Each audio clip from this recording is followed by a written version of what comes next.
Perfecto. Yo quisiera empezar. Esta clase va a estar... y lo que estamos viendo es el momento de inflexión histórica cuando entra en crisis el modelo neoliberal en buena parte de América Latina.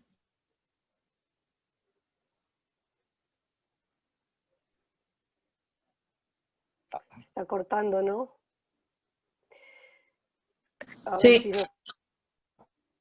Fernando, capaz que lo que tenés que hacer es no sé si nos escucha. A fines de la década del 90 del siglo pasado. Fernando, ¿sabés que se te cortó todo? Se cortó, no te escuchamos nada. Capaz que apagás la cámara y empezás de nuevo, porque no escuchamos. Capaz que solo con el audio. No te escuchamos. No te escuchamos ahí. ¿Ahora me escuchás? Ahora Sí. sí, ¿verdad? Bueno, me repito de nuevo, total. Sí, capaz que podés apagar la cámara. Yo sé que no es muy agradable, pero me parece que no va a aguantar tu conexión, ¿eh? Ahí se colgó de nuevo. No te escuchamos de nuevo, Fernando.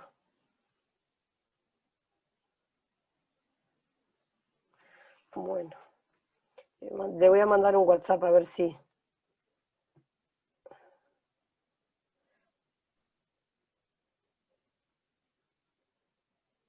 A ver, veremos. Ahora acabo de colocar, pues apago la cámara. Si todos apagan el micrófono va a haber mejor conexión.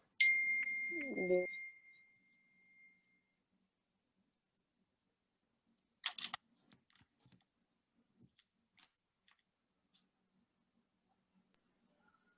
Listo, ahora sí.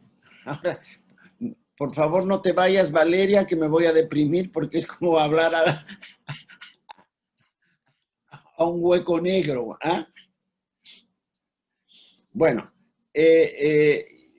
yo decía que esta clase es el momento 2 de inflexión histórica y que vamos a ver la crisis del neoliberalismo en su primer momento a fines de la década del 90, principios de este siglo, y que eso tiene como respaldo tres ideas básicas, que es la que ya expliqué en la anterior clase, que quiero volver a repetirlas, porque Ana insiste que es un tema importante. La primera es la idea de continuidad histórica en el largo plazo.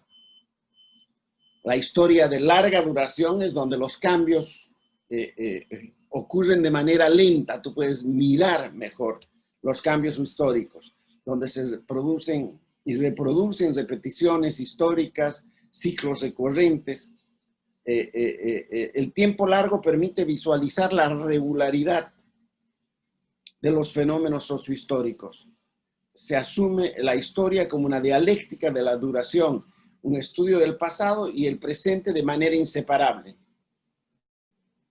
Esa es una idea muy importante para estos tres momentos históricos que en realidad, leídos desde el informacionalismo, que es lo que ustedes están estudiando, es la primera fase de origen de qué pasó cuando se origina la sociedad de la información a mediados de los 70, 60, 70 en la economía mundial, qué pasó en América Latina. Eso hemos tenido la primera clase. La segunda clase es, se instala un modelo neoliberal, qué pasa con este cambio en el modelo liberal, y el tercer momento histórico es tanto la crisis del modelo liberal como la crisis del modelo neodesarrollista / progresistas en América Latina. O sea, hay una idea de devenir humano en la historia donde la realidad empírica es insuficiente. La repetición, la comparación, la duración del dinamismo son herramientas comunes en la historia y en la sociología. La aspiración de esta clase es poner en relación distintos niveles, duraciones, estructuras, coyunturas y acontecimientos para integrar esta lectura entre sociedad, economía y cambio histórico. Entonces, por lo tanto, la idea de continuidad histórica, esta es la tesis de fondo, en la que te permite entender los momentos. Tú entender solamente, qué sé yo, la transición a la democracia, para entender la democracia es insuficiente. Si yo me quedo en la década del 70 y el 80 es insuficiente. Entonces hay que tener una idea de continuidad histórica. Y en este caso estamos haciendo 3 momentos donde ha habido inflexiones históricas significativas. El concepto de inflexión histórica, que por cierto lo iniciamos en un estudio sobre movimientos sociales a principios de la década del 80, para decirlo metafóricamente, son momentos en los cuales una sociedad empieza a agotar su modo de reproducción social, y por el otro lado hay algo nuevo que emerge. Es un concepto que yo lo retomé, o me sirvió mejor para explicar, porque no me bastaba esta cosa de adquirir los conceptos de la economía, del desarrollo, para entender los procesos socioculturales y políticos, que es el concepto de ciclo. Esto quiere como que la vida tiene ciclos y evoluciones, y no es así. Tiene idas y venidas, retrocesos y cambios, y además cambios inesperados como el que estamos viviendo ahora. Entonces me vino muy bien esta idea de inflexión histórica, y retomé un concepto que hacía don José Medina Echeverría, un exilado español, primero en México y luego en Chile y también en Costa Rica, que tiene este concepto que yo lo repito, pero perdonen, ya sé que lo he leído, pero vale la pena insistir. La consistencia, dice él, tradicional de América Latina se extingue hoy sin remedio a la vista de todo. Ante ella, en consecuencias ineludibles, surgen 2 interrogantes. Primero, ¿cuáles son los soportes de la nueva estructura que está sucediendo a la anterior y que esta portaba ya en su seno desde los comienzos de su descomposición? Segundo, ¿dónde se encuentra el último fundamento de la toma de conciencia que se abre con un nuevo ciclo económico, la fisonomía del futuro inmediato? Esta frase de Medina Echeverría la he puesto como epígrafe en el texto que ustedes tienen de bibliografía de la CEPAL, de un artículo mío que sintetiza todo esto, si quieren estudiarlo, pero está en su libro sobre sociología latinoamericana y en las consideraciones sociológicas del desarrollo económico. Pero es muy importante. Esto también lo dicen otros, o sea, Gramsci también trabaja algo de eso.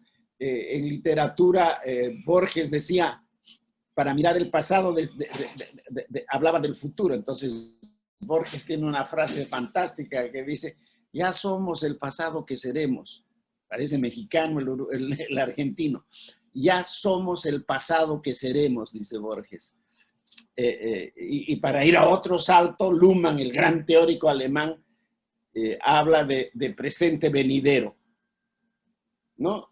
El futuro ya lo estamos haciendo ahora. Entonces, eso me parece importante. Ahora, en el caso de mi enfoque de análisis, es la relación actor-sistema o actor-estructura. Tuvimos que dar también una pelea fuerte con el estructuralismo dependiente y de la CEPAL. Y para eso metimos el tema del actor, y vimos la relación entre actor y sistema como el punto de organización metodológica de los análisis. Y obviamente acumulando lo que habíamos aprendido tanto de un lado como del otro lado. Y la tesis más importante que teníamos, que dio la vuelta, por lo menos en la discusión, es que son los actores y sus conflictos los que producen desarrollo y democracia.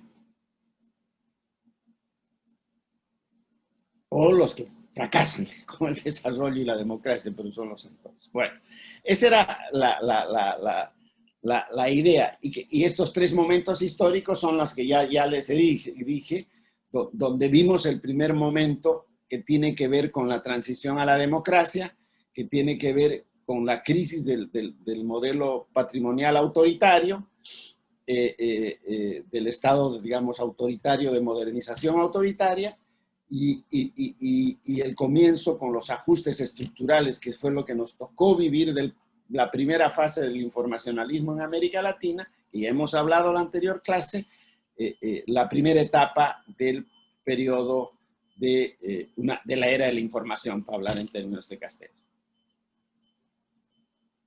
Ahora vamos a ver un segundo momento.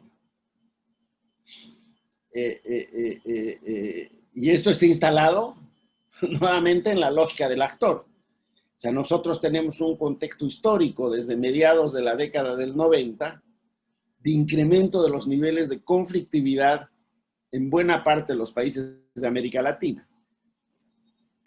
Los resultados, voy a poner después un ejemplo, los resultados en términos económicos y sociales del modelo neoliberal asociado con el consenso de Washington, después de 20 años empiezan a ser negativos. América Latina pierde peso, fíjense en la variable más importante del modelo neoliberal, pierde peso en su participación de la economía mundial, la pobreza tiende a existir, tiende a ser de 220 millones de personas, y los niveles de desigualdad pasan a ser de los más altos del mundo. O sea, hay un fracaso del modelo neoliberal, salvo en 3 casos y medio, que voy a contar, que se mantienen y se renuevan. ¿Ya? Pero lo importante es que empieza a haber un conjunto de protestas y movilizaciones extraordinarias en América Latina. Yo me acuerdo haber presentado las 20 tesis que les comenté ahora en una conferencia en Ecuador, y mi comentarista era el presidente de Venezuela electo, que todavía Andrés Pérez, que había sido, por cierto, muy solidario con todos nosotros del sur en la época de las dictaduras, era un socialdemócrata. Pero él estaba adoptando, como buena parte de los socialdemócratas hicieron después, el modelo neoliberal.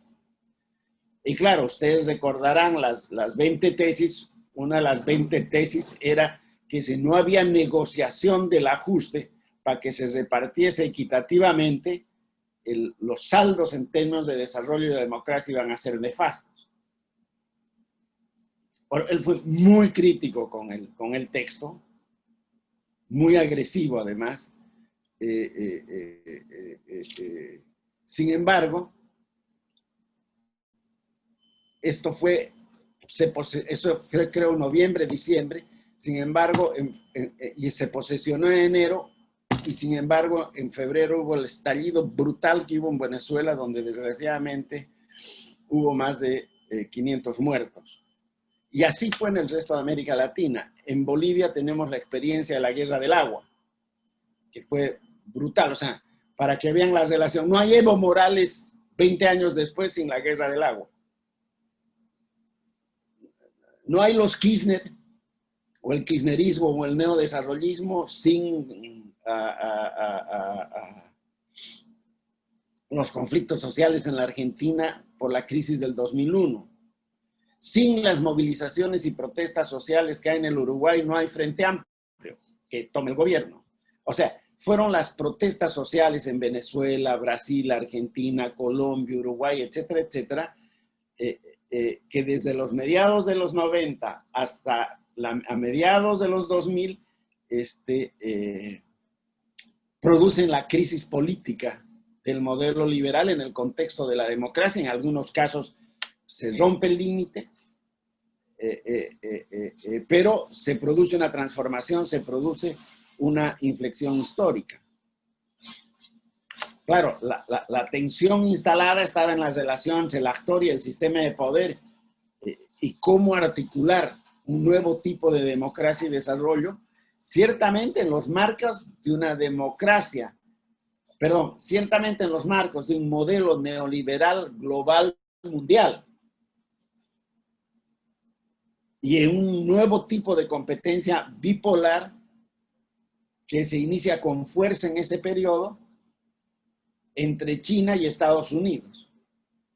Y China pasa a ser un actor fundamental en la economía latinoamericana desde ese entonces.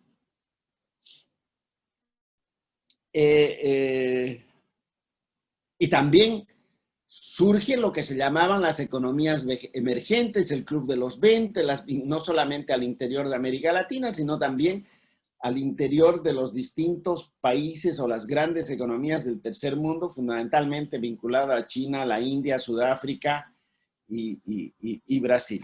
Y por lo tanto, cuando digo eso, rápidamente estoy instalando a lo que Brasil vertebra desde el sur.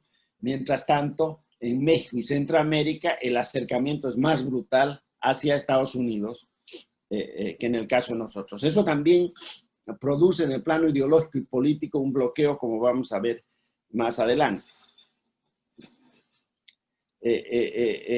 Entonces, el problema a entender es la intersección de los problemas comunes que había en la región, los intereses y desafíos comunes y las diferencias, y qué instituciones eran necesarias para la política y el desarrollo en América Latina. Esto se instaló en un momento de la inflexión.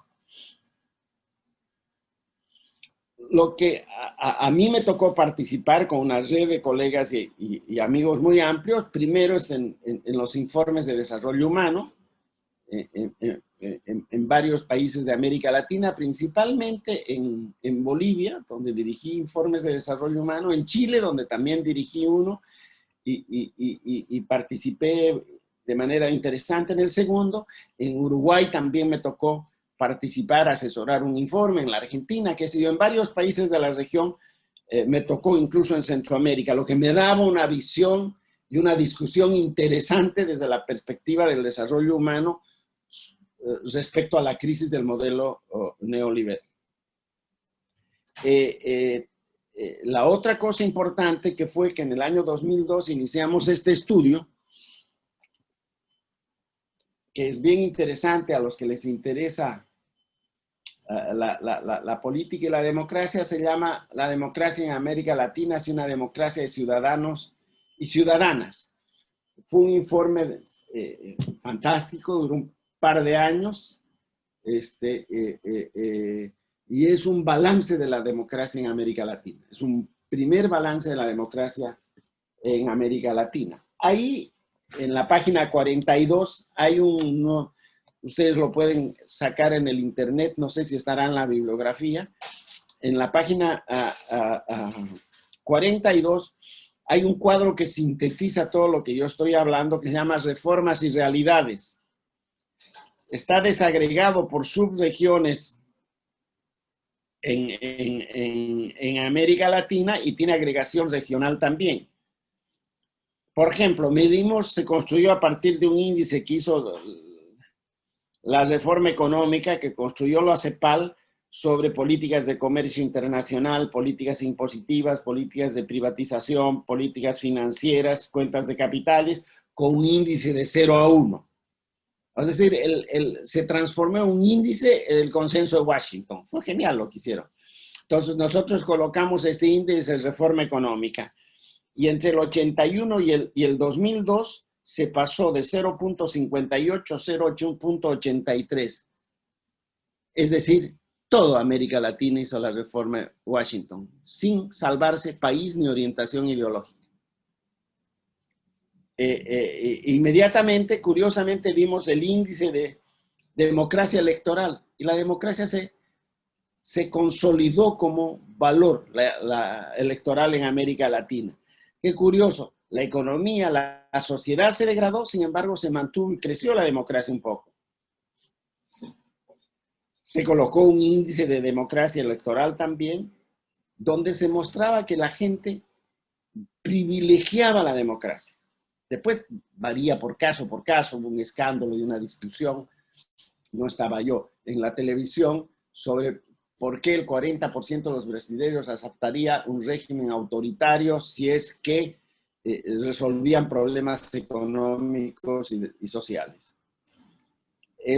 Por otro lado, se vio los problemas de pobreza, de indigencia y el crecimiento del Gini, que fue espectacular. y también los niveles de desempleo. No me voy a quedar en el cuadro, se los recomiendo para verlos, pero es interesante porque está sintetizando todo lo que quiero decir a propósito de esta coyuntura.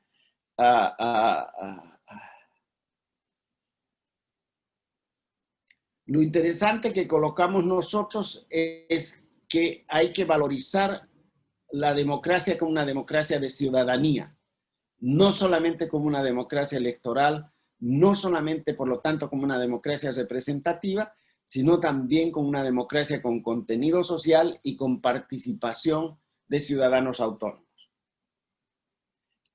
Más adelante, en el texto que se privilegió para este caso, integrando estos estudios y los otros que voy a mencionar luego, hay un texto que yo escribí que se llama Tiempos de cambio, las nuevas condiciones sociológicas del desarrollo en América Latina, que fue publicado Flaxo Argentina. Entiendo que Ana lo ha puesto en la bibliografía.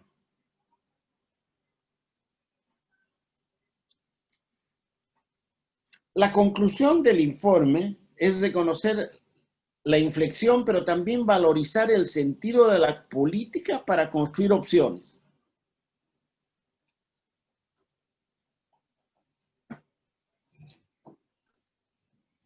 Pero insisto, lo más importante fue la ola de protestas sociales que se dieron en América Latina, la segunda ola de movimientos sociales en América Latina.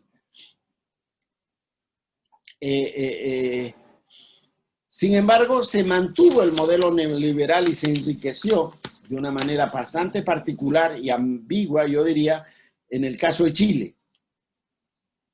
Pero también en Perú, en Colombia se mantuvo un modelo neoliberal impulsado por una modernización conservadora de largo plazo, y en México, que después entraron en crisis. Es en este marco, por ejemplo, que el modelo chileno cobra especial importancia, porque fue, y esto es muy interesante, seguramente con Ana lo van a discutir cuando mirar el modelo chileno y mirar el modelo uruguayo del Frente Amplio. Cuando se instala la concertación en Chile, se introduce cambios en el modelo neoliberal que había impulsado Pinochet y tiene una orientación política distinta. Entre otras cosas, que permitió una brutal baja de la pobreza, y de la pobreza absoluta bajó a 3.1, y un crecimiento brutal de los indicadores económicos y del índice de desarrollo humano. La economía de mercado se instaló en Chile de manera brutal y Chile privilegió su inserción en la economía mundial sobre los procesos latinoamericanos. Pero esa gestión lo hizo el gobierno de la concertación. Ese es un modelo muy interesante, muy polémico. Yo digo que hoy día lo que está en crisis en Chile es ese modelo. Y no se sabe muy bien qué es lo que va a reemplazar. Pero ya volviendo a la tesis esta de la inflexión histórica, de que lo que se va ya estaba antes, en el informe del año 98 que hicimos en Santiago, para Chile, se llama Paradojas de la Modernidad, lo puede encontrar si se mete en el PNUD Chile. En ese informe, junto con el equipo que había ahí, que estaba Norbert Lechner, Pedro Well, Rodrigo Márquez, probamos una cosa bien interesante, que la modernización que se había producido en Chile esos 20 años, a pesar de todos los indicadores económicos y sociales que les acabo de mencionar, generaron un tremendo malestar en la población. Una subjetividad que cuestionaba y que no estaba de acuerdo con su forma de vida. Ese malestar generado por la modernización, decíamos nosotros en el estudio, va a terminar cuestionando la misma modernización. Fue muy interesante ese estudio. En la Argentina hicimos un estudio también interesante. Una de las conclusiones, en realidad, una parte le hizo la una colega socióloga, Liliana Desist, y otra parte lo hizo el Negro Portantiero, y ahí la idea es de que la Argentina, que se vayan todos. Se estudió qué quiere decir que se vayan todos. Era fantástico, era un cuestionamiento de la clase política, pero una reafirmación de la democracia y los derechos humanos. Es como para ponerlo en otro código o conceptual, era como el capital social, y es todavía el capital social de los argentinos. Y ahí en medio de la crisis esa que fue brutal, se colocaron 12 puntos para salir de la crisis, que fue más o menos de manera, se discutió de manera interesante aquí en la Argentina. Bueno, es en este marco que nosotros creamos un programa en Naciones Unidas. Yo había dejado de trabajar en la CEPAL y estaba trabajando en el PNUD con estos informes de desarrollo humano y creamos un nuevo programa que se llama Programa de Análisis Político y Prospectiva, que por cierto lo creé con un, como dicen los mexicanos, con un cuate uruguayo, que desgraciadamente se ha ido, que se llamaba Diego Achar. No era un académico, era un animal político y un periodista. Él había estado trabajando con Bolivia, fue muy solidario con Bolivia desde el Uruguay y después desde el exilio.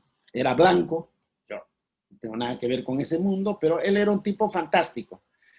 Y como estábamos interesados en evitar colapsos políticos, hicimos un acuerdo, hicimos un proyecto de análisis político prospectivo que duró 10 años, que se publicaron 8 tomos, que se intervino en todos los países de América Latina y que incluso para estudiar la prospectiva estudiamos lo que decían los países centrales, tanto de Europa como de Estados Unidos.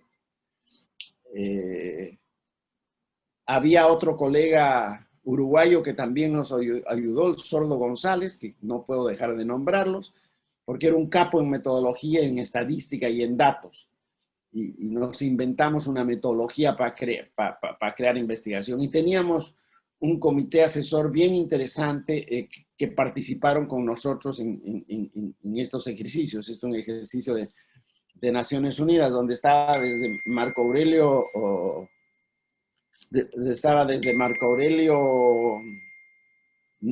García o Tone de Chile. El Marco Aurelio García era el asesor principal de Relaciones Internacionales de Lula, hasta Tone, que era lo mismo de Lagos, y en fin, de México, de todas partes, y estuvimos trabajando durante estos 8 años. Yo trabajé solo 10 años, yo solo trabajé 5 o 6 años, pero el producto fueron 8 tomos. En esos 8 tomos de investigación que ustedes tienen en la literatura, si quieren ver, se analizan experiencias. Primero en el tomo 1 hay el análisis y la perspectiva teórica, y en el tomo 2, que es el que yo les recomiendo, está esta cosa de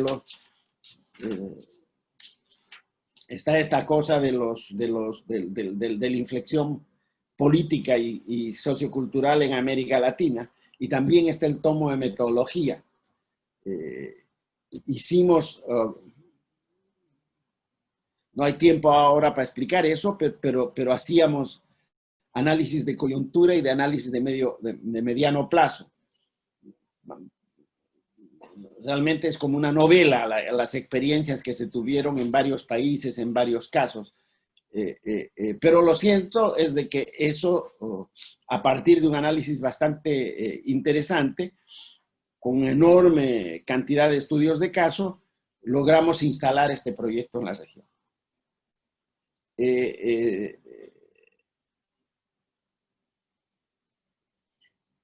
Y el saldo es,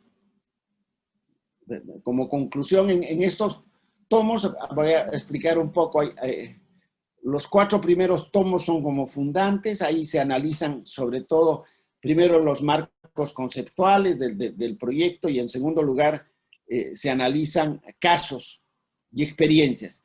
Y también se analizan casos y experiencias en función de temas específicos. Por ejemplo, hay un tomo dedicado a los movimientos sociales de estos que estamos hablando. que creo que es el tomo 4, donde se habla de las luchas y movimientos sociales. Ahí, por ejemplo, con un equipo de uruguayos y argentinos, hicimos un estudio de investigación muy interesante sobre el conflicto de Gualeguaychú. Se llama, ¿cómo se llama? Tiene un título bien chistoso. Se llama El gobernador que bajó del helicóptero. O sea, esa distancia brutal entre política y sociedad. Y fue muy interesante esto. En algún momento nos acercamos a tratar de conciliar cuando los conflictos estaban muy fuertes entre Uruguay y la Argentina por el tema de Gualeguaychú y las empresas finlandesas ahí instaladas, pero el estudio fue realmente interesante. También se estudian los movimientos indígenas, también estudiamos los nuevos empresarios en América Latina y otras luchas sociales.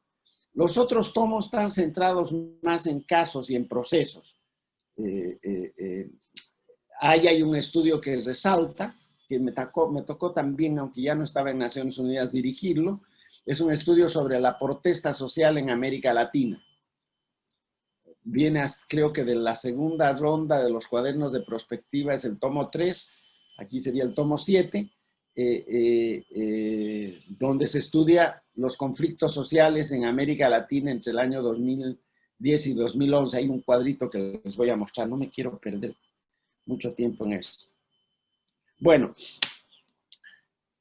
cuando emergen fruto de estas movilizaciones los regímenes nacional populares o progresistas, hay un fenómeno muy curioso que emerge de las protestas y quizás uno de los más interesantes y fascinantes para estudiar, que es la emergencia de líderes carismáticos.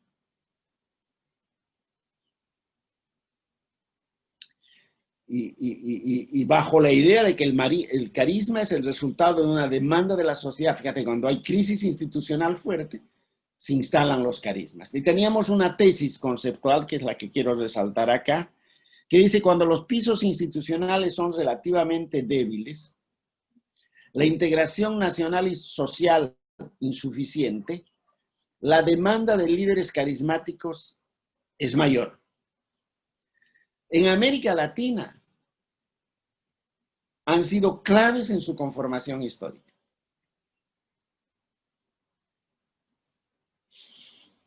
No, tú no entiendes la historia en el largo plazo sin el papel que juegan estos carismas. Este líder que él mismo es Estado, nacional, pueblo, claro. Hay líderes carismáticos más democráticos, como Mujica, más abiertos, no sé qué, pero es un líder carismático. Que Chávez, que era más absoluto. Pero todos los líderes carismáticos tienen una suerte, como dice la literatura sociológica, una suerte de don que le otorga un poder extraordinario. Crea una idea de comunidad nacional, produce ilusión y es demandado por la gente. El líder incluye, protege, se sacrifica y exige sacrificios. Transforma a los sujetos pasivos en sujetos activos, en movimientos y líderes en una dialéctica de cambio. Estado, nación, pueblo.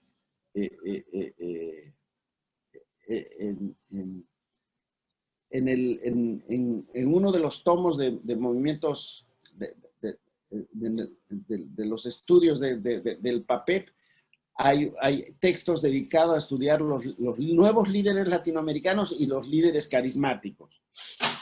Fue fascinante porque hice entrevistas a varios de ellos y utilicé varias entrevistas sobre estos líderes. Sin embargo, son los resultados negativos de las reformas estructurales los que acentuaron los mecanismos centrales del mercado, las principales causas que permitieron la inflexión y la emergencia de estos regímenes más progresistas, con estos líderes con rasgos carismáticos y que tienen como demanda principal al Estado. Simplemente un índice de estatismo que hizo la POP, esta universidad norteamericana, entre Paraguay, que demandaba el 82% de los encuestados al Estado como factor principal, hasta Honduras, que pedía el 69%, o Uruguay, que demandaba al 78%. O sea, el consenso era total en esos años para que el Estado sea el actor fundamental. Y eso pasó. Se abre y entramos a un, como le he llamado, retomando la clase anterior, un populismo de segunda generación o un neodesarrollismo, NACPOC de segunda generación con características muy particulares. Ahora sí, Ana, por favor, si me puedes poner quiero colocar los 6 rasgos básicos con algunos datos de la inflexión histórica. Si puedes colocar el PowerPoint, por favor. ¿Lo ponés vos, Julia? Yo lo tengo igual acá. Ah, está bien. Ahí lo puso Julia. Ya. ¿Puedo pasar yo o pueden pasar ustedes? Pasen al primero, por favor. Pasen sáltense, no tiene importancia.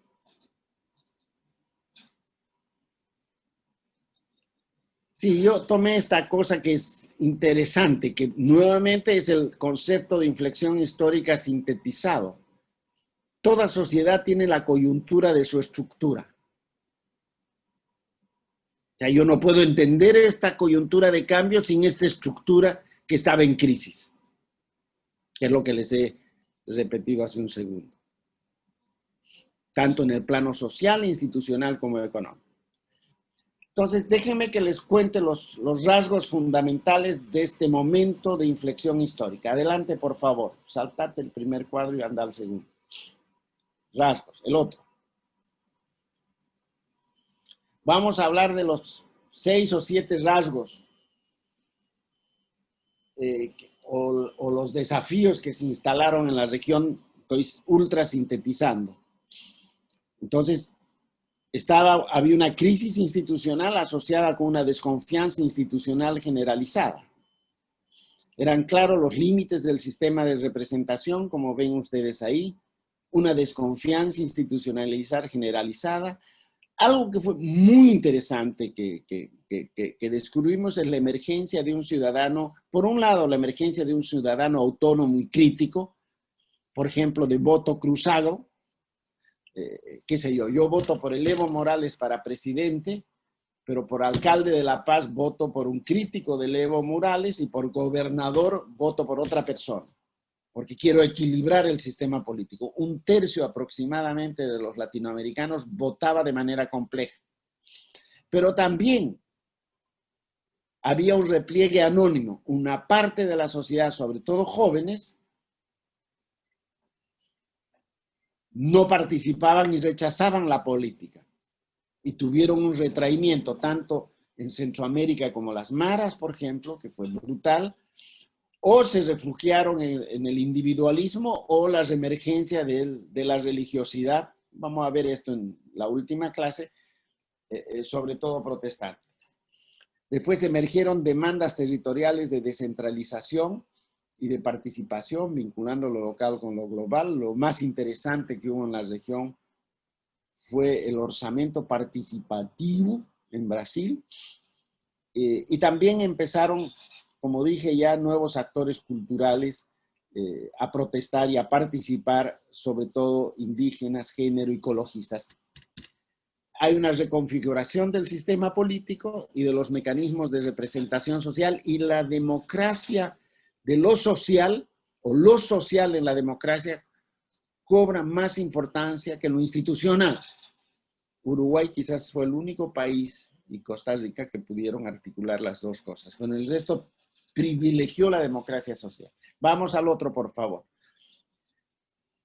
Aquí hay un dato importante. ¿Pueden pasar al otro?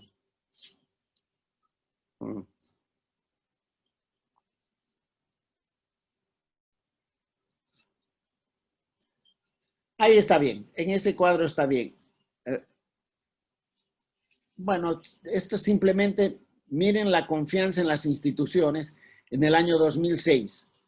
El más bajo, los partidos políticos; el más alto, la Iglesia Católica.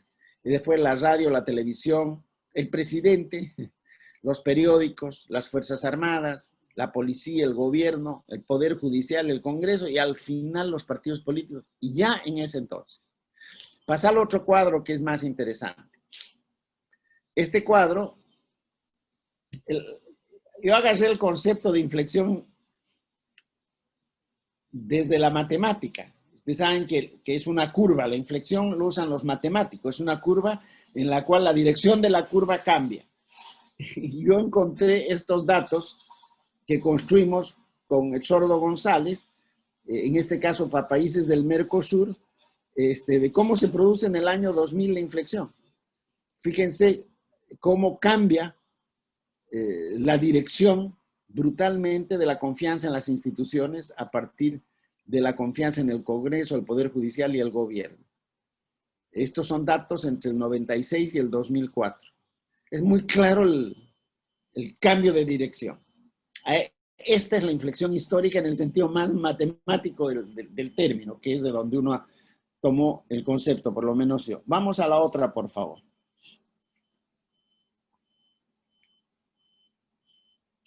Segundo tema. Como ya les dije, una demanda de mayor participación del Estado. El Estado tiene que gestionar el desarrollo, el Estado tiene que promover una cultura de innovación, el Estado tiene que expandirse con institucionalidad democrática y tiene que haber una estatalidad, un centro estatal coherente y efectivo asociado con calidad de la vida. Y ahí nuevamente hay otro dato que reafirma lo que les decía yo anteriormente, del peso, de la demanda del peso del Estado en el desarrollo. Sin embargo, hay una cosa que es novedosa a diferencia del pasado, que hay una demanda de mayor control ciudadano sobre el poder público. Yo quiero más Estado, pero yo quiero controlar lo que hace el Estado. Eso fue un salto extraordinario para mí en la región y sobre todo en países como Uruguay. Pasamos al otro, por favor. Aquí creo que hay un dato más. Al otro. Después, el tercer desafío, que es el clásico de América Latina, que es la diferenciación social. Y aquí analizamos la diferenciación social de las distancias sociales en un país, entre países y también a nivel global. La tesis central es que la diferenciación social se ha vuelto más compleja y hay nuevas formas de desigualdad y heterogeneidad de la pobreza en América Latina.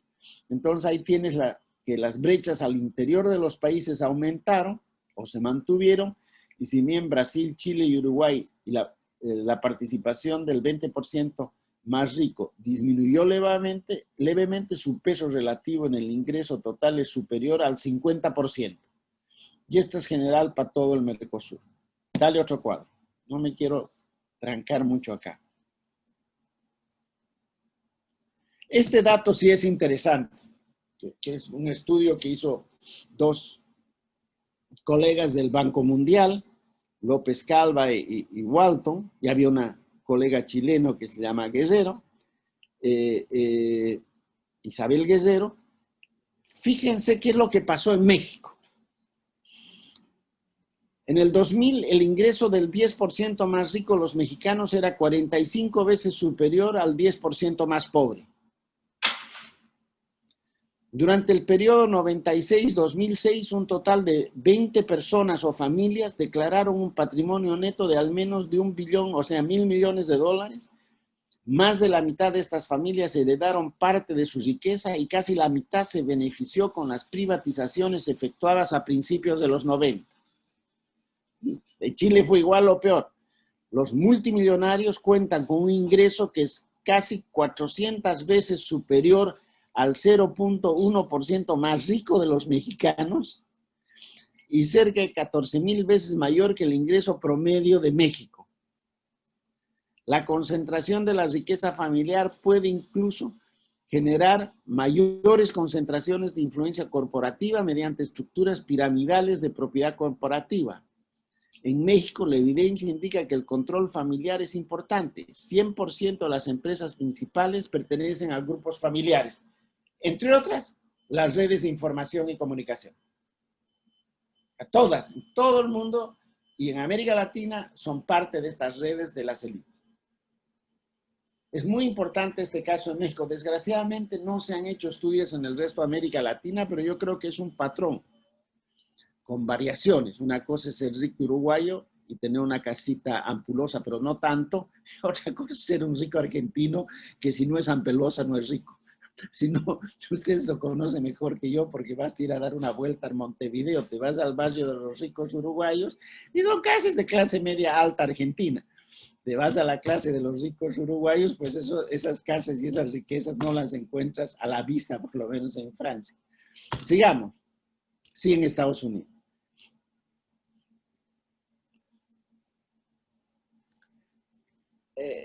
Otra desigualdad que se ha acentuado, que es enorme, es la desigualdad y si bien bajaron la desigualdad en inteligencia, pero sin embargo la brecha entre campo y ciudad se ha mantenido.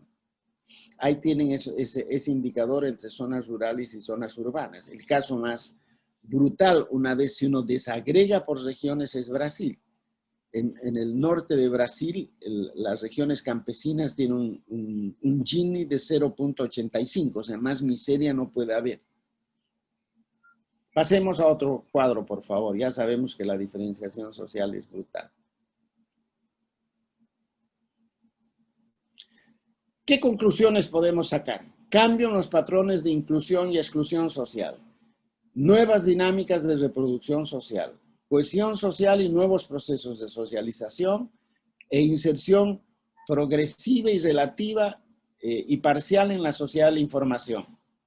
Ahora decimos que estos 4 factores son centrales para buscar salidas. Vamos al otro cuadro.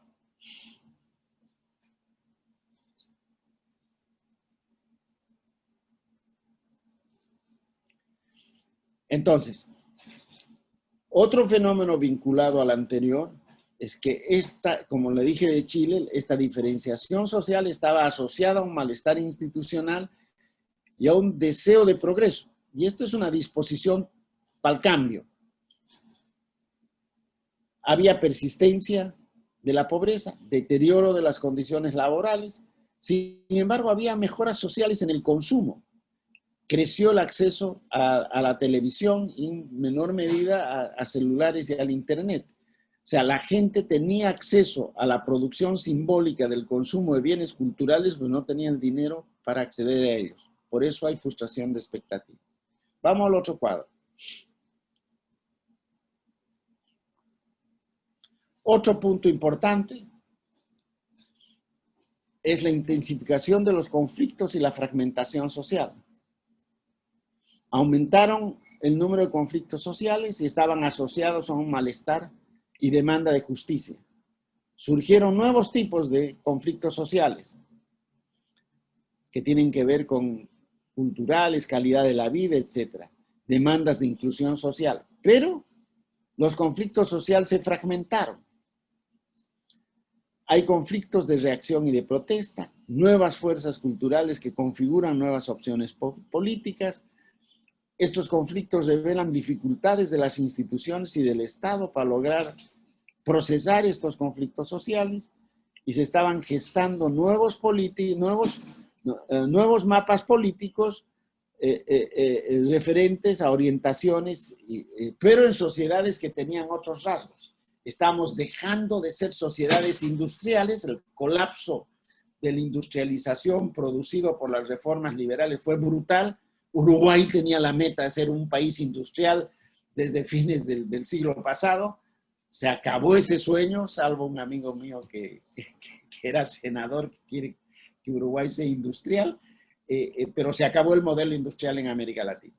Se mantuvo en niveles, cosas, pero no hubo una transformación de la economía industrial o economía industrial informacional. En todo caso está instalado como problema, como demanda, y más bien empezaron a primar sociedades más primarias y como vamos a ver, una nueva redefinición del extractivismo económico que nosotros le hemos llamado extractivismo informacional y lo vamos a ver en la última clase. Pasemos a otros cuadritos que vienen acá. Miren este cuadro, una encuesta del Latinobarómetro del 2010, que era un buen momento para América Latina, que había bajado la pobreza, y que había mejorado la desigualdad un poquitito. ¿Cuán justa cree usted que es la distribución del ingreso de América Latina? El 79% de los latinoamericanos considera injusta la distribución del ingreso. Y ahí están los datos, ¿no? Solamente el 26% de los uruguayos considera que es correcta la distribución del ingreso. Y en Latinoamérica ahí está el promedio de 21%, pero hay conciencia de causas estructurales de injusticia social. Pasemos a la otra para ver los conflictos. Como les dije, hicimos un estudio en el 2010 sobre conflictos en América Latina.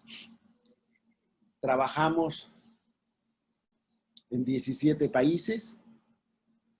Hicimos un análisis de contenido en la prensa, porque hay estadística de todo, pero no hay estadísticas de conflicto social. Esa es una paradoja del desarrollo de las instituciones. Los estados no tienen estadística. Los únicos que tienen estadística del conflicto social son las policías. Miren ustedes. Algunas instituciones de derechos humanos como la de Perú los tienen, pero no hay estadísticas sobre el conflicto social. Entonces, en ese estudio nosotros observamos que en América Latina había conflictos por la reproducción social simple o ampliada, conflictos institucionales y de gestión y conflictos culturales. Y claro, el núcleo de los conflictos por la reproducción social son las predominantes en América Latina. Siguen siendo más del 50% de los conflictos, sea por reproducción simple, sea por reproducción ampliada. El segundo peso tenían los conflictos institucionales, que eran alrededor entre 25 y 30%, que no tienen legitimidad ni funcionan las instituciones. Y luego la emergencia de estos conflictos culturales que tenían rasgos ideológicos y que tenían rasgos, por ejemplo, ecológicos, ¿no? Y también ahí hemos visto qué tipos de actores había en los conflictos. En los conflictos por la reproducción cultural estaban sobre todo los sindicatos y las asociaciones sindicales. En los conflictos institucionales estaban sobre todo las organizaciones territoriales vecinales. En los conflictos culturales eran ONGs, nuevos movimientos sociales, nuevos actores, pero eran los de menor magnitud, aunque tenían una carga sistémica más fuerte. Pero esa era la estructura de la protesta social. Desgraciadamente no hay tiempo, podríamos hacer una clase sobre esto, pero lo importante es resaltar, Uruguay, por ejemplo, me estoy acordando, Uruguay era el país que estaba en cuarto lugar en América Latina por la intensidad de los conflictos sociales. El más alto era Bolivia, el segundo era Argentina, le seguía el Perú y luego venía el Uruguay.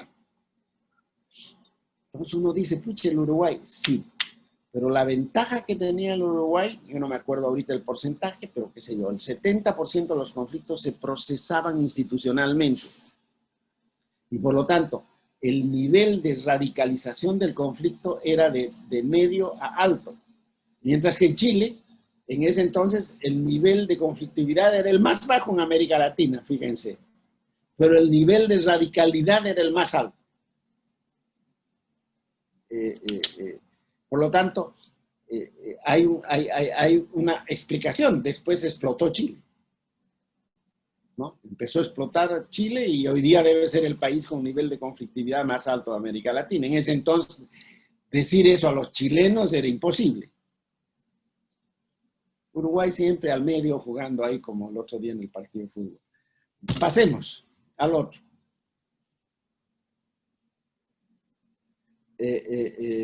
Otro tema clave que había que enfrentar y que para mí es una de las explicaciones centrales del atraso de América Latina es la debilidad de los liderazgos empresariales en América Latina. Hay un estudio centrado en los empresarios y particularmente en los empresarios chilenos, que hizo un colega chileno y está en el tomo 4. La tesis era que la debilidad de las élites en cuanto a su capacidad para jugar un rol activo en el cambio y para configurar e impulsar procesos de innovación socioeconómica e institucional. ¿Por qué? ¿Por qué nuestras élites son débiles? Entonces ahí volvemos a la clásica de la sociología latinoamericana. El rentismo es fundamental, entre otros en el Uruguay también. El consumismo, todo importa el auto que tiene, ¿no? El ejemplo lo dio el presidente Menem en su auto dando vueltas por la Argentina. La baja cultura de austeridad y solidaridad, y repito, ahí Uruguay hace una diferencia. Baja articulación entre medios y fines políticos y baja práctica institucional. Si todos los ricos, si esos ricos mexicanos cumplieran la ley, México no sería así. Sin embargo, cambió la configuración de las élites. Emergieron nuevos tipos asociados con la educación, más profesionales, más organizaciones y nuevas percepciones sobre los problemas del continente. Sin embargo, las élites, hicimos una encuesta entre las élites latinoamericanas, sobre todo de las 4 economías más importantes, las élites norteamericanas, ¿qué pensaban de América Latina? Estas son empresas consultoras ricas en Uruguay, en Estados Unidos, y Juan Gabriel Valdés es un estudio fantástico de las élites en Europa. Cómo miraba el mundo, nos interesaba ver distintas problemáticas de América Latina. Algunos datos vienen ahora, pero hay un capítulo dedicado a eso. Pues, o un libro dedicado a eso. ¿Puedes cambiar, por favor, María Julia o Ana, al próximo?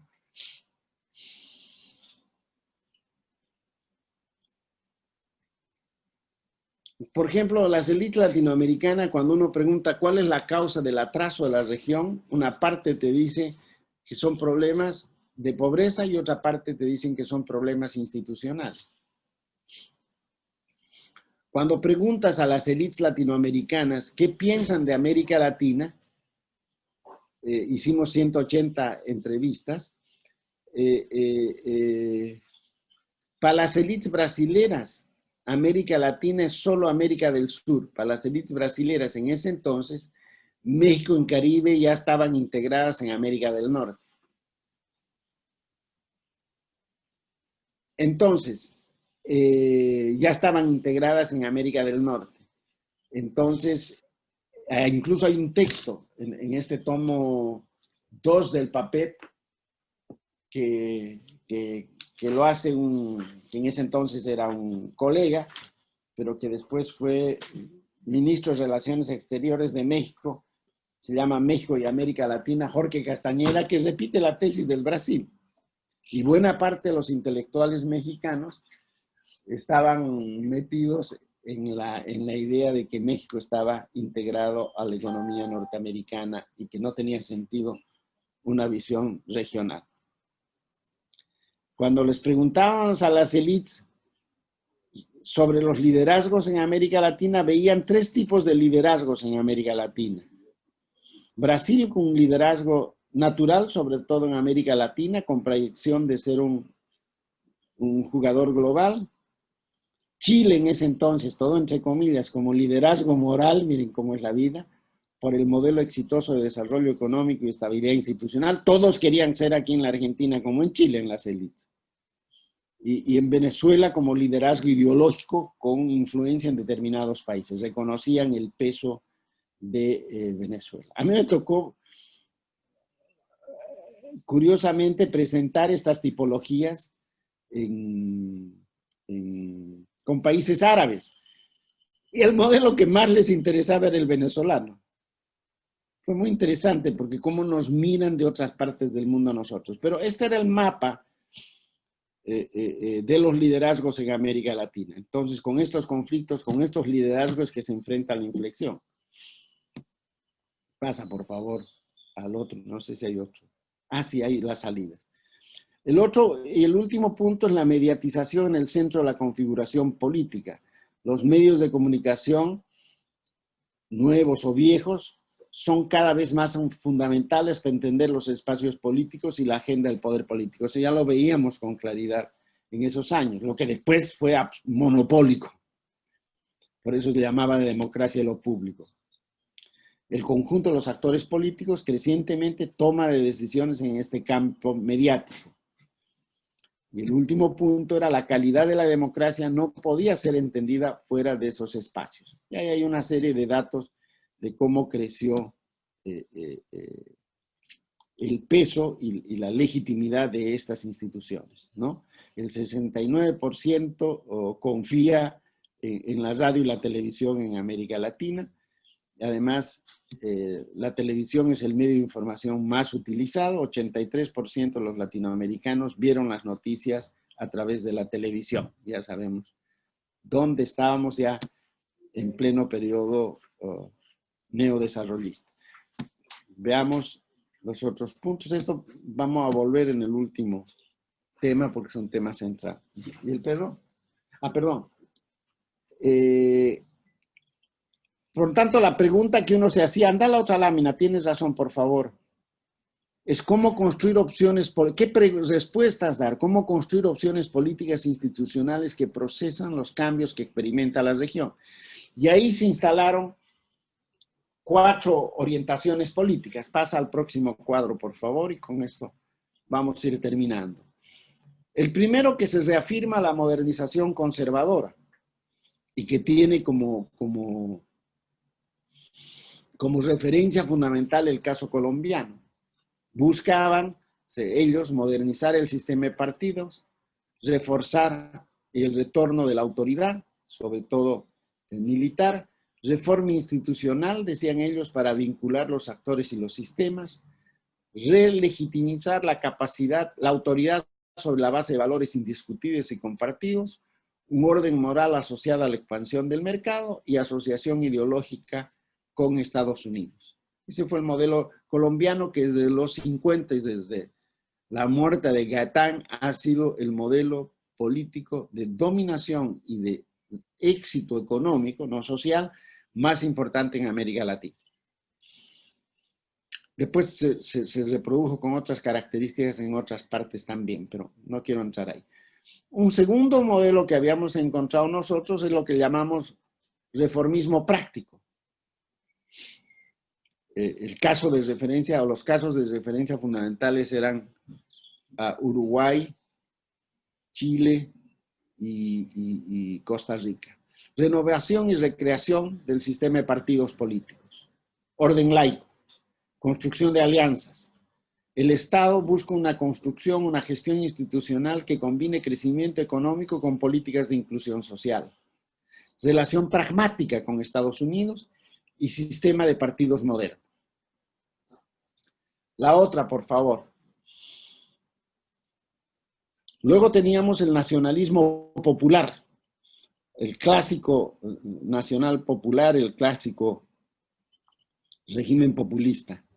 Se buscaba la hegemonía política, piensen en Venezuela, el Estado central en la organización del desarrollo y la democracia, movilización de masas, liderazgo carismático fuerte, legitimado por la democracia, prima la redistribución sobre la producción, antiimperialismo. Y luego el modelo indigenismo desarrollista, que tuvo más éxito en el caso boliviano y que compartía algunas categorías con el nacional popular y también con el pragmático, participación política ampliada y democracia participativa, en realidad no deliberativa, movimientos sociales e indígenas fuertes, Estado que negocia con las transnacionales o nacionaliza y busca inclusión con un orden igualitario. Esas fueron las orientaciones, los modelos, no te digo que todo esto se cumplió, pero que estuvieron en el poder durante 20 años. Después nosotros con Manuel simplificamos, no nos metimos a los 4 modelos, sino nombramos a uno, entre comillas, neodesarrollismo, porque era el Estado que actuaba sobre el mercado y el desarrollo, y en el otro es el mercado que actuaba con el Estado sobre el desarrollo. Por eso los simplificamos, pero en realidad detrás están estos. Y después en el libro que desarrollé y también en este estudio sobre tiempos de cambio, ahí está detallada las orientaciones de cada una de estas orientaciones políticas. Está detallada con mayor grado de precisión. Bueno, con esto hasta con la inflexión acabamos. Me falta una parte. Ana, si te parece, paramos 5 minutos. Perfecto, sí, descansamos 5 minutos y vayan pensando. 5 minutos, ahí me hacen preguntas y después cierro con la última parte. ¿Les parece? Excelente, sí, por mí. Cortemos unos minutos. Ya, por favor. Pues, sí. Perfecto. ¿Un cafecito? Un cafecito. O un vasito de agua.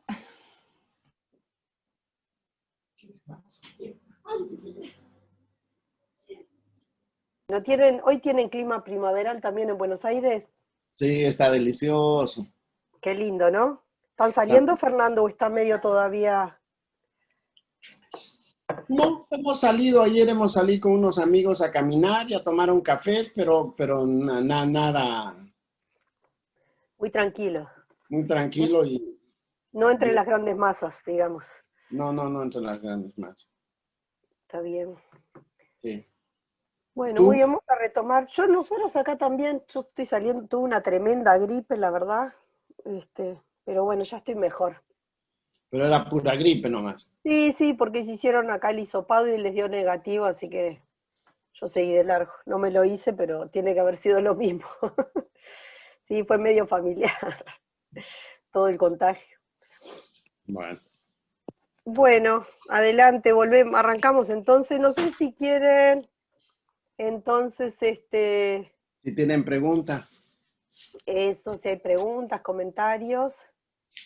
Sí, Valeria quiere preguntar algo. Adelante, Valeria.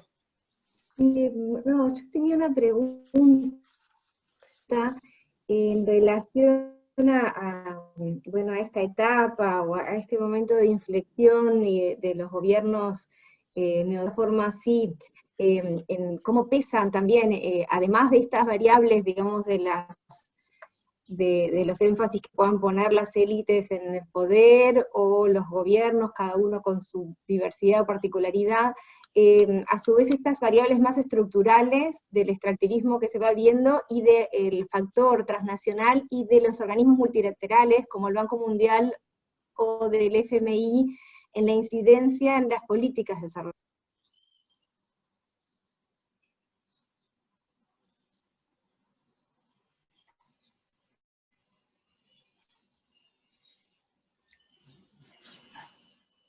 Buena pregunta.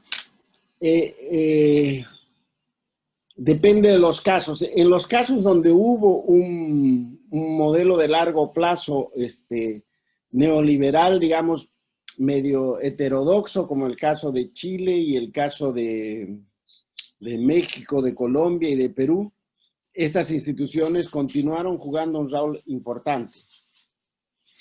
En el caso, cuando se instalan otra variedad de gobiernos más progresistas, neodesarrollistas, etcétera, hay una distancia creciente de ellas, sobre todo del Fondo Monetario Internacional. El caso más fuerte fue la Argentina, que creo que fue el 2005 o el 2006, donde se repaga toda la deuda que tenía la Argentina. Nosotros justo habíamos hecho un estudio prospectiva sobre la Argentina y pensamos que eso le iba a dar un cambio interesante a la trayectoria del modelo neodesarrollista de la Argentina en ese entonces, y la negociación y el pago de la deuda de la Argentina marcó una distancia total del Fondo Monetario Internacional. Pasó a ser un operador internacional más y no ser, como ha vuelto a ser ahora, el actor internacional más importante en la política argentina. Y lo mismo pasó en el resto de los países que tenían muchas deudas. Sin embargo, debo decir que sobre todo en el Banco Mundial hubo un cambio de una orientación. En el Banco Mundial, después del periodo del ajuste estructural y de la reforma estructural del mercado, cuando todo cambió, en el Banco Mundial también empezaron a predominar corrientes económicas más estructuralistas. Y había un grupo en el Banco Mundial, si tú quieres, entre comillas, más progresista, que empezó a impulsar metas de desarrollo y que ya no tenía esta lógica, esta ultra liberal del periodo anterior, que es la que había hecho el ajuste estructural en función de que el núcleo de la economía esté en base de empresas privadas. Estos relativizaron su peso y empezaron a colocar y a discutir temas de desarrollo. A mí mismo me invitaron a participar en discusiones y temáticas, fui junto con otros intelectuales y la discusión, y a mí me sorprendió la apertura de la discusión que tenían y la crítica que tenían contra las autoridades del Banco Mundial del periodo anterior. O sea, no es que aquí están los manos encerrados planificando, no, ahí también hay conflictos, luchas, intereses y juegos. ¿Ah? Además, debo decir de que en ese periodo, dado los conflictos que había en el Medio Oriente, el peso que tenía América Latina para Estados Unidos bajó, sobre todo Sudamérica, en el periodo de Bush, ¿no? Y después con Obama también, Latinoamérica no fue prioridad para Estados Unidos en su política internacional. Estaba dedicado a sus conflictos en los países árabes, el Medio Oriente, etcétera, etcétera. No tuvo esta trascendencia y el peso que había tenido en el pasado y que ahora vuelve a tener. Y no sé qué pasará más adelante. Pero esa es la configuración internacional. Sin embargo, otras instituciones transnacionales vinculados a los tratados de libre comercio que impulsó Estados Unidos jugaron un rol estratégico.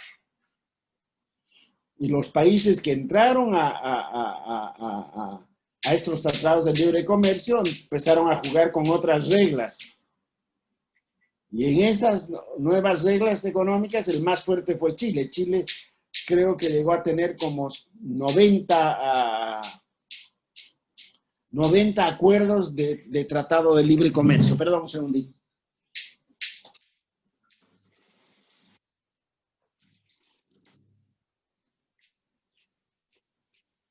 Entonces, los tratados de libre comercio fueron centrales.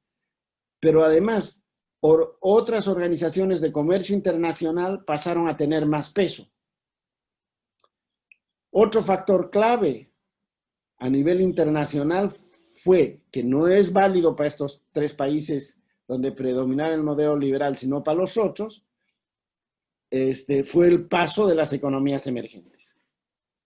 El peso que tuvieron, empezaron a tener sobre todo China, India y Brasil. Y además entre ellos hicieron acuerdos económicos.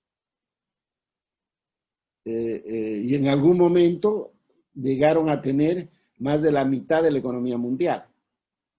Entonces hubo un momento de flexibilización y de autonomía más alto, y yo creo que esa es la explicación política de por qué hubo más autonomía en América Latina, que les permitió, entre otras cosas, por el precio de las materias primas y por la vinculación con China, ampliar su mercado y tener tasas de ingresos muy altos. Pero la base está dada en esto otro que acabo de decir.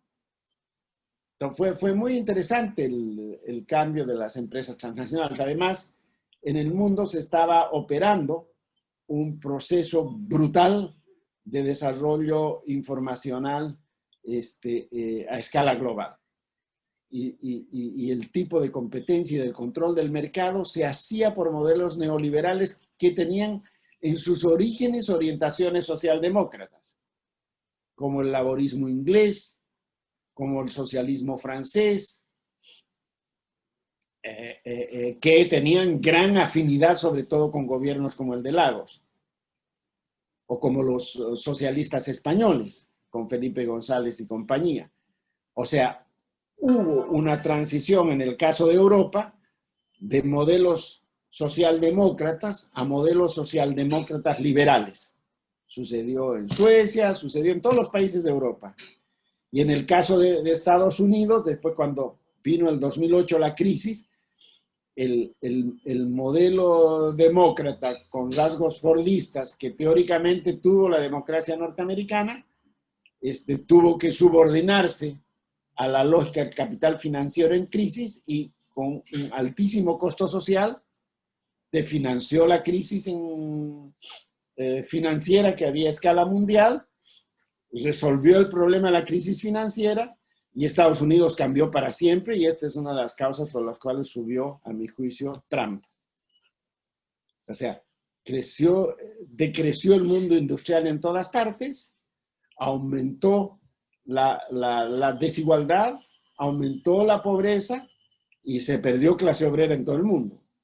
Un núcleo de los que apoyan a Trump o los que apoyan al inglés vienen de la clase obrera. Entonces, los cambios fueron muy brutales, pero con consecuencias para nosotros. Nosotros, por el otro lado, como vamos a ver la próxima clase, no logramos industrializarnos. Más bien reinvertimos en lo que el mercado nos exigía, entre otros Uruguay, que es la producción de materias primas con un componente tecnoinformacional importante. Y cambio, Ana trabajó eso en su libro, en la investigación que hicimos. Lo vamos a ver algo la próxima semana, sería bárbaro que ya ejemplifique también el caso uruguayo. Pero ese fue el movimiento en términos internacionales. Aún así había estrategias de integración en América Latina, pero que en el fondo fueron más políticos, ideológicas que reales, ¿no? O sea, no, más que efectivas.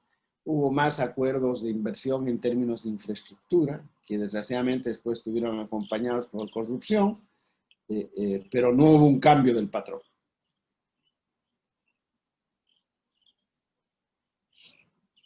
Eso es. Pero estuvo bien eso. O sea, la pregunta, no la realidad.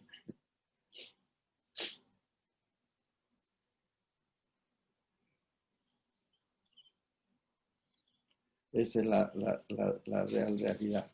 Los otros cambios fundamentales que también tuvieron impacto secundario en América Latina, salvo en una economía no, es el impacto que hubo en el área,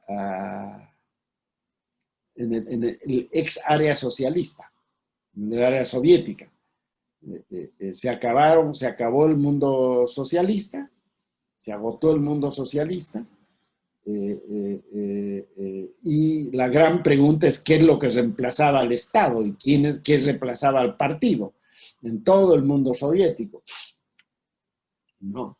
A mí me tocó trabajar en Bulgaria, hice unos informes de desarrollo humano y unos escenarios con unos búlgaros muy capos, y después estudiar el modelo soviético, que es fundamental, y lo que pasó en el resto de las economías. Entraron de lleno al mercado. A mí me invitaron junto con otra gente para que cuente el modelo latinoamericano, pero les interesaba cómo era la privatización y qué podían aprender de la privatización porque ellos se querían privatizar. No les interesaba que por qué había fracasado o estaba fracasando ese modelo en América Latina.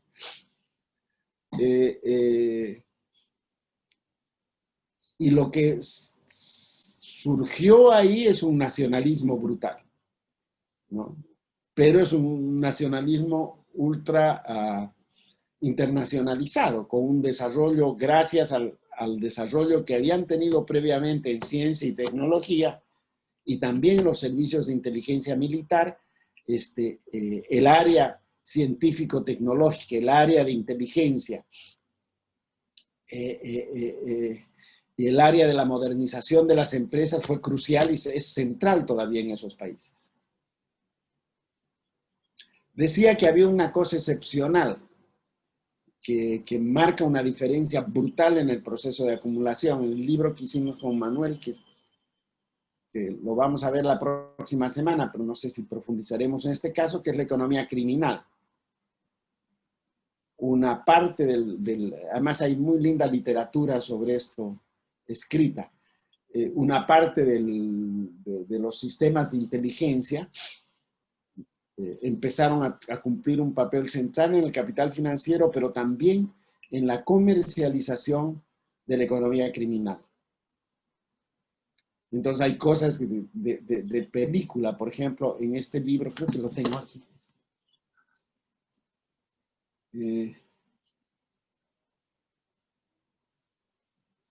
Hay un libro de un inglés, ahorita me voy a acordar el nombre, que narra la economía criminal y la economía de la coca, y tiene capítulos donde vincula las economías latinoamericanas con la economía rusa y con la economía búlgara, de cómo la mafia es controlada por los ex sistemas de inteligencia y penetran las universidades.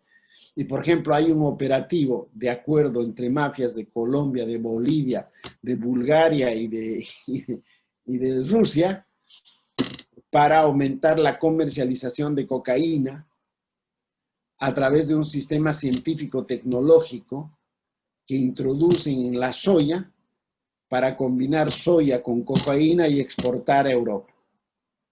Todo eso gestionado en red. Es muy lindo el libro donde además trata este ejemplo. Ay, me voy a acordar después, si no, pensé que estaba aquí.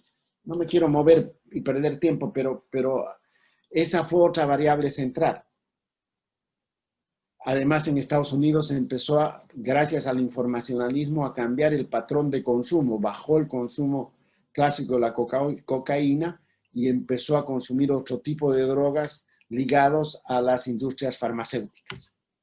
Fenómeno que después fue en Europa. Ya vamos a ver algo la próxima clase, pero piensen que al año en Europa solamente se lavan, según Naciones Unidas, 300 billones de dólares y según un estudio más bien de periodistas, 500 billones de dólares al año. O sea, esa debe ser la principal fuente de ingresos y de acumulación que viene de América Latina, más que la soya de Brasil, de la Argentina, de lo que. Entonces, y además se limpian en el capital financiero global, y lo que plantea problemas. Bueno, de esta es la discusión de la conferencia, Ana, que tenemos en Barcelona, que empieza hoy día. ¿Ah? Es decir, ¿cómo cambiaron todos estos modelos? Hay estudios comparativos muy lindos entre cómo cambió Hungría, cómo cambió, etcétera, ¿no? No me voy a meter eso, pero es un momento de cambio brutal, ¿no? América Latina se reinsertó con el extractivismo informacional y el consumo, como vamos a ver en la próxima clase. Pero las condiciones que permitieron esta es esta que estamos viendo ahí. Hubo un proceso de flexibilización de las relaciones con Estados Unidos y una apertura con la economía china. De hecho, en estas encuestas que hicimos con Diego sobre América Latina,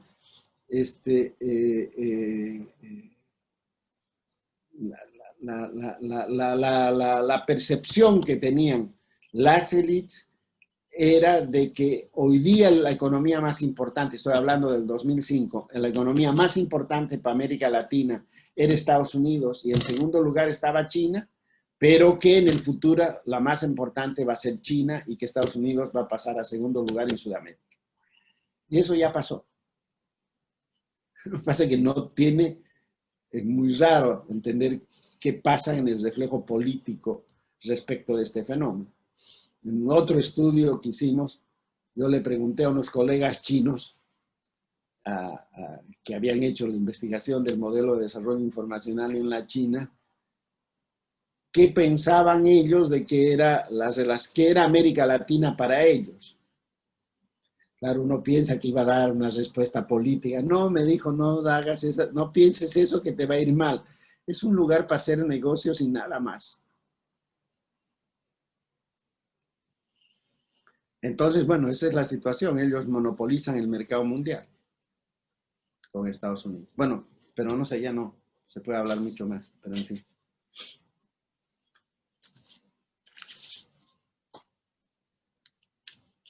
¿Listo, Ana? ¿Continúo o hay más preguntas? Este es muy corto lo que viene. Bueno, ¿cómo estamos? Sí, tenemos 20 minutos. A ver, ¿alguien más si quiere preguntar algo? ¿Algún comentario incluso? ¿O seguimos? ¿Qué dicen? Vamos a seguir a ver si aprovechamos los minutitos que quedan. ¿Sí?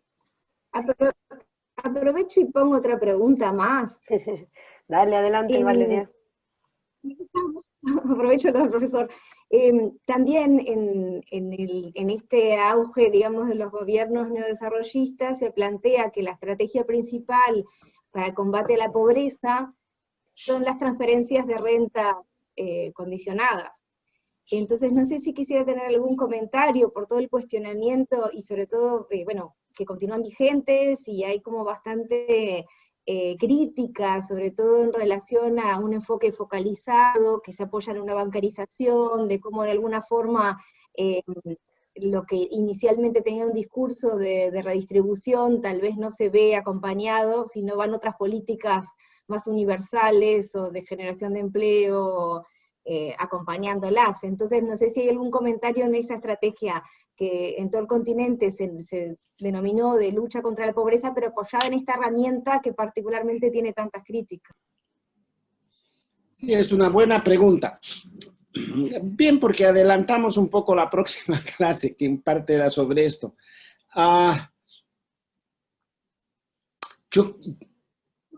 Así como uno tiene que entender el mundo de la exclusión en base al concepto de diferenciación social compleja, que es una diferenciación social, pero es también una diferenciación funcional en la cual la pobreza misma es compleja, que es absolutamente insuficiente el indicador de pobreza por ingresos, e incluso el indicador que se hizo después en Naciones Unidas sobre pobreza multidimensional, que por cierto lo hicimos desde el Uruguay con una colega uruguaya que trabaja con Ana, que trabajó conmigo durante varios años en el informe del Mercosur. Claro, si yo mido por ingresos es una cosa, si yo mido por pobreza multidimensional es otra cosa. ¿Me entendés? Entonces hay que tener una dimensión compleja de la desigualdad y de la pobreza. Yo no entiendo pobreza sin desigualdades. Están totalmente vinculados. Y hay que ver los resultados de estas políticas también de manera compleja. Una primera cosa que se produjo es reducirse la pobreza absoluta. ¿Ya? La segunda cosa que se hizo es interesante, es de que se produjo un cierto proceso, entre comillas, de movilidad social y de incremento del consumo. Y la lectura del modelo neodesarrollista de los intelectuales y de los políticos neodesarrollistas, por ejemplo, Álvaro García Linera, que me sorprendió mucho su lectura, o las lecturas de Lula o de los lulistas, es que lo que se produjo es una movilidad social. O sea, la clásica lectura del proyecto desarrollista a la Germania, a la movilidad social, a la CEPAL. Y yo creo que no es así. Es decir, pasan esas cosas, pero es más complejo. O sea, si yo miro a la CEN o a la Marx, que no quiere decir que CEN sea marxista, pero tiene la misma enfoque en esto, de que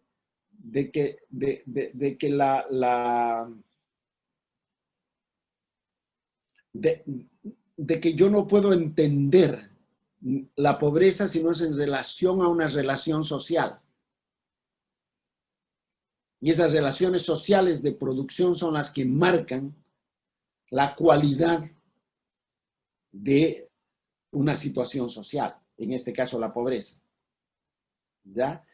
Entonces, en América Latina hubo, es cierto, además fue maravilloso, una disminución brutal de esa pobreza absoluta y sobre todo de la pobreza relativa. En Chile cayó a 3%, en Bolivia cayó a 12%, 11%, la pobreza absoluta. Bajó en todas partes. En Brasil 60 millones dejaron de ser pobres. O sea, eso hizo esa película de subvención. El tema es cuánto esto de subvención que tú mencionas se transformaba en una relación social productiva. Y si es válida la lectura de que esto generó una nueva clase media. O digo yo, es verdad que hay elementos de una nueva clase media, también hubo una nueva complejización del mundo popular. El mundo popular cambió, no solamente en su estructura de ingresos, sino en su cultura, entre otras cosas por la integración a la red.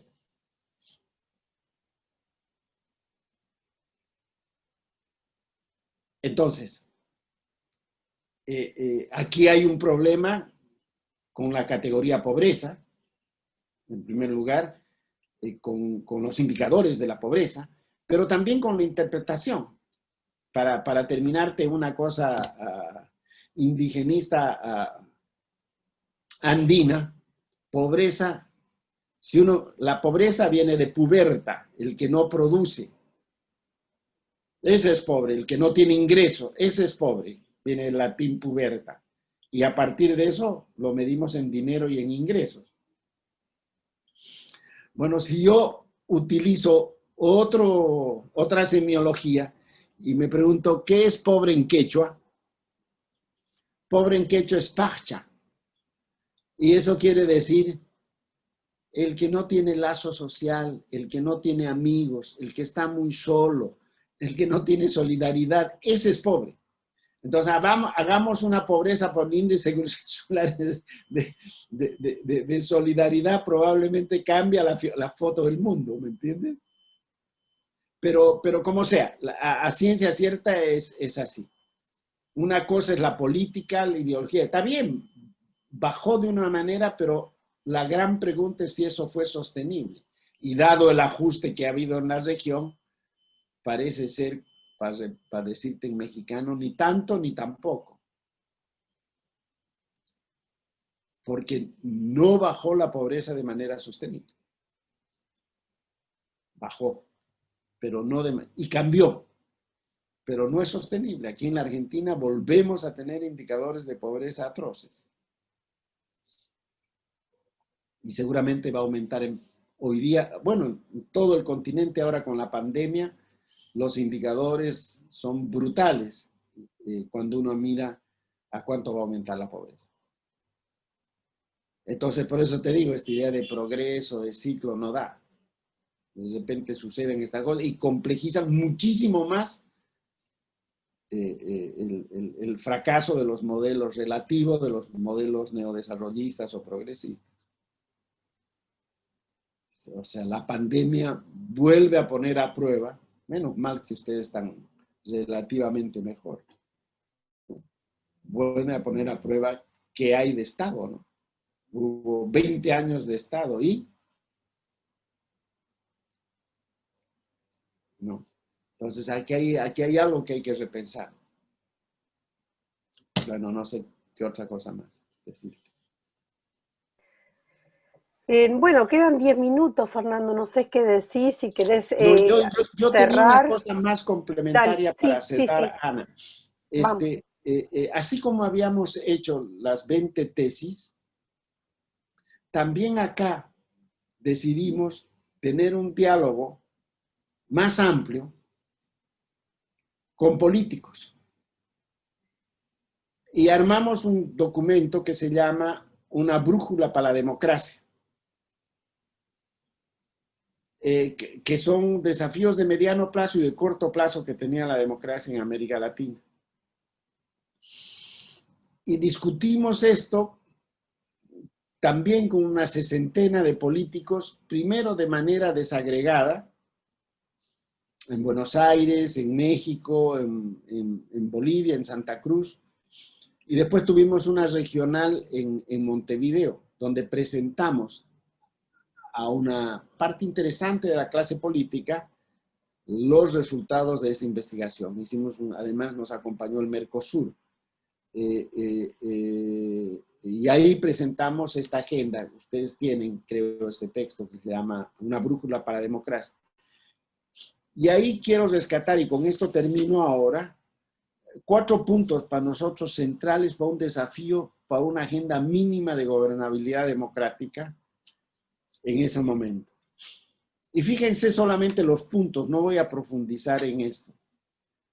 Primer punto, limitar el desarrollo de los poderes fácticos y enfrentar los poderes ilegales.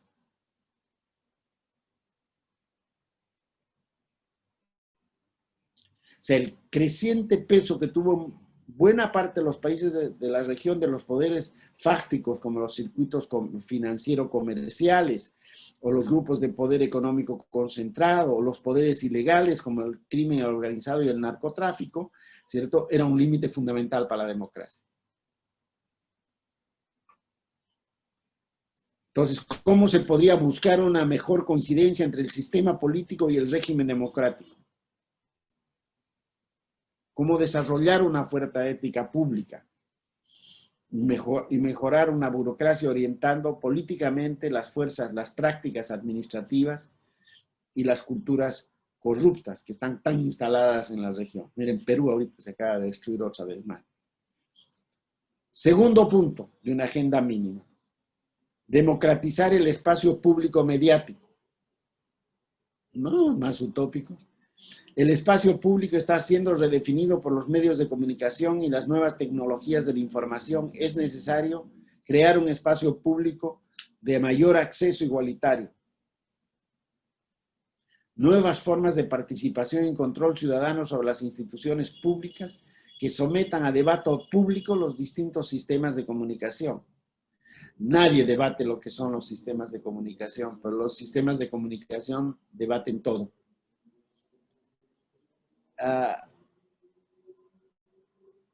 Es indispensable el desarrollo de una cultura pública y ciudadana. Bueno, ese era el tercer punto. El segundo punto. El tercer punto era fortalecer el poder legislativo. Habíamos visto ya, como han visto los datos ustedes, que el poder legislativo son las instituciones con más baja legitimidad. Nuevamente el Uruguay es el que se salva, pero tampoco tiene una gran legitimidad del poder legislativo. ¿Cómo fortalecer el Parlamento?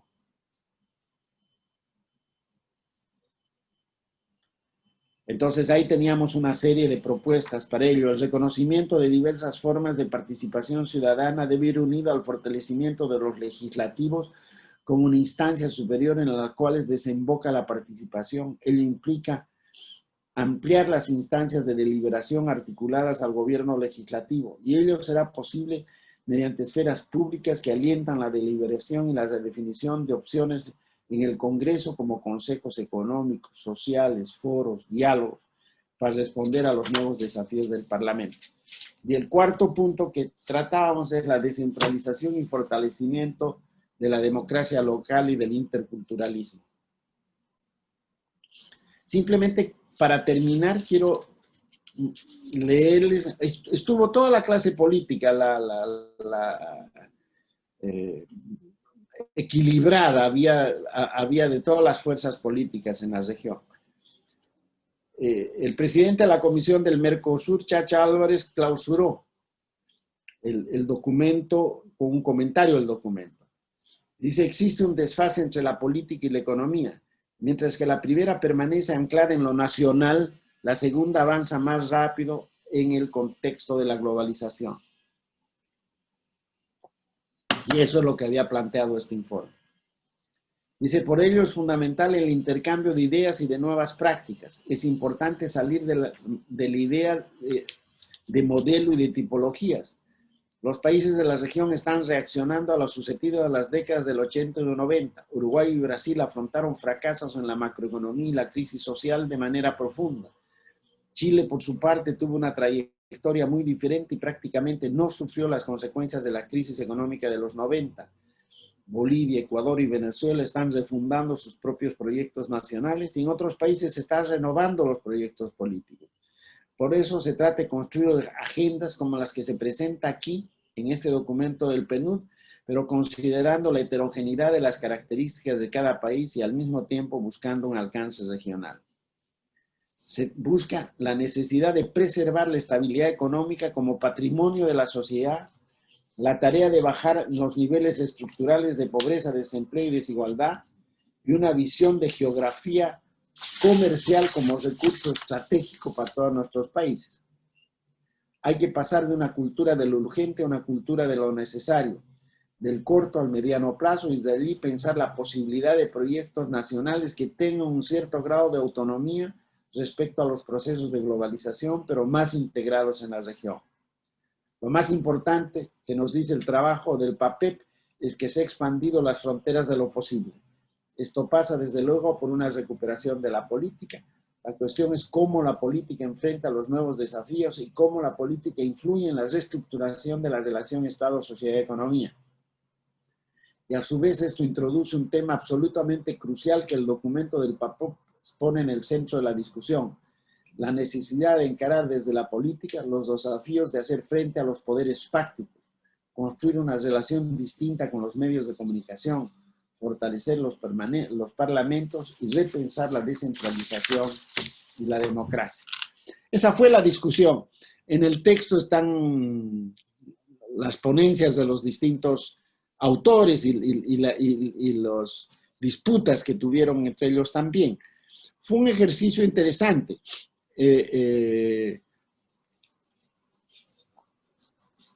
Pero parece que insuficiente, ¿no?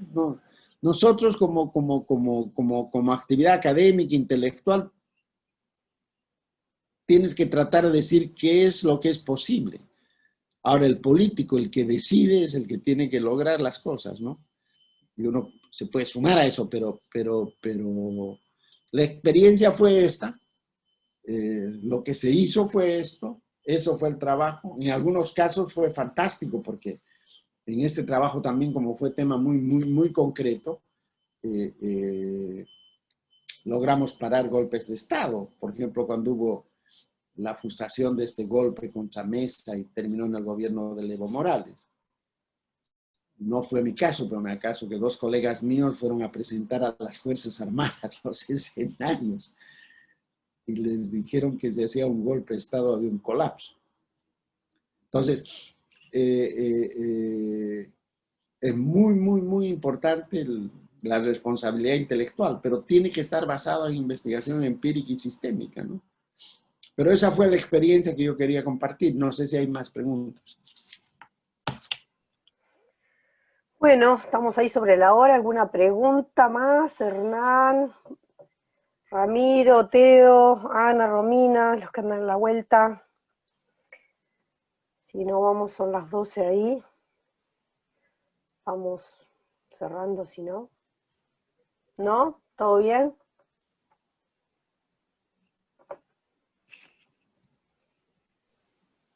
¿Cerramos? ¿Sí? Bueno, perfecto, ¿no? Seguimos en la próxima base. Esto continuará. Así que, bueno, nada, como les decía al principio, después les vamos a pasar la pauta y la última clase vamos a hablar sobre el trabajo final, para los que entraron un poquito más tarde, para que se queden tranquilos, que eso va a quedar, y la próxima seguimos con el profesor Calderón, y ya después nos queda la de cierre, ¿verdad? La del 30, que es la última clase, la del cierre. Bueno, muchas gracias, Fernando. Ahí quedamos pensando, seguimos pensando en estos temas. Hoy toda una cantidad de temas y ejes nuevos que le van dando complejidad, ¿no? a lo que estamos pensando en esta línea histórica que nos estás planteando. Excelente. Bueno, un abrazo y saludos para todos. Nos vemos pronto entonces. Chao, Ana, gracias. Chao, gracias. Hasta luego, gracias. Chao, María Julia. Chao, chao, Fernando. Chao a todos y todas.